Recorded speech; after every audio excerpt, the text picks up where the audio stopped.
मर्जी मन मस्तिष्क में एकांकी मौन को लेकर पूज्य उड़िया बाबा जी के वचन बार बार प्रेरित करते हैं कि उड़िया बाबा जी के अनुसार मौन हमें ईश्वर के पास ले जाता है, मौन ब्रह्म की ओर, मौन आत्मा का साक्षात्कार, मौन जीवात्मा से परमात्मा तक पहुंचाने की सीढ़ी। आता महाराज जी, क्या मौन से मानसिक मौन और वाचिक मौन से विरह की अनुभूति और प्रगाढ़ होती है? और बिल्कुल बिल्कुल 100% इसमें कोई एक भी परसेंट संशय नहीं, क्योंकि वाणी से सबसे ज्यादा अपराध बनता है।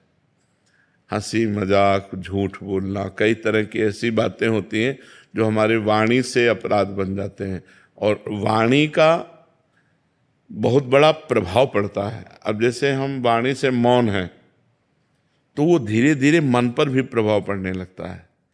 आप देखो कुछ दिन मौन, जैसे आप हैं तो बोलने की जैसे तो एक उदासी छा जाएगी। अब बोल सकते नहीं तो फिर एकांत का मन करेगा कि हम किसी से मिले ना, किसी से जुले ना। पर जैसे जिसका व्यापार है या नौकरी है या अन्य साधनों में रत है और साधनरत है, तो मतलब विचार मौन रहना चाहिए। विचार मौन ज्यादा उत्तम है। विचार मौन का मतलब है, जैसे आप हमसे कोई बात पूछ रहे हैं, अब हम बार बार अब पूरी मनोशक्ति लग रही हो, आप समझ नहीं पा रहे, हम समझाना चाह रहे, तो हमारे अंदर चिड़चिड़ापन आ जाएगा। अगर अत्यंत आवश्यक है तो हम बोल देते हैं, और अत्यंत आवश्यक नहीं है तो हम उत्तर नहीं देते। इसे विचार मौन कहते हैं। जो बोलेंगे सत्य बोलेंगे, मृदु बोलेंगे, हितकर बोलेंगे, नहीं तो मौन रहेंगे। साधक जो गृहस्थी में है उसे जड़ मौन ना लेकर विचार मौन उत्तम रहेगा, क्योंकि परिवार है, गृह कार्य है। अच्छा, संत वेश में क्या है कि अब हम आज से नहीं बोलना चाहते, तुम्हारे ऊपर किसी का अधिकार नहीं, आप हमें नहीं बुलवा सकते। लेकिन गृहस्थी में बहुत सी ऐसी बातें हैं जिनमें आपको बोलना ही पड़ेगा, तो उसमें विचार मौन ज्यादा उत्तम है, जड़ मौन ठीक नहीं है। तो विचार मौन के द्वारा भी वही गति प्राप्ति की जा सकती है।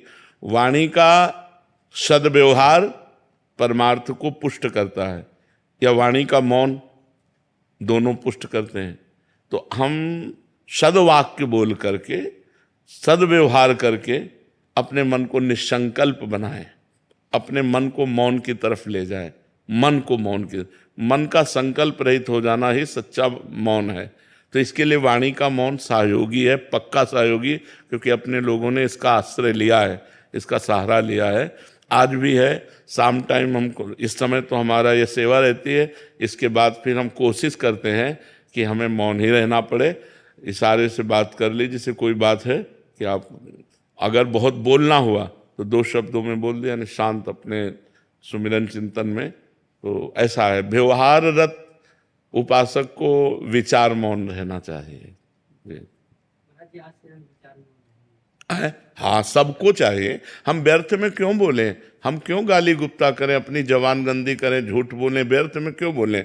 बहुत गंभीर रहना चाहिए, शांत रहना चाहिए। उसकी बात सुनी, अगर बोलने लायक है तो उत्तर दिया, नहीं तो मौन है, हमें क्या मतलब, चल दिया। अगर मान लो आपसे कोई पूछ रहा है, आपसे ही डायरेक्ट पूछ रहा है, कोई बात पूछ रहा है, आपको लग रहा है उत्तर देना ठीक नहीं, नजर नीचे की, चल दिया।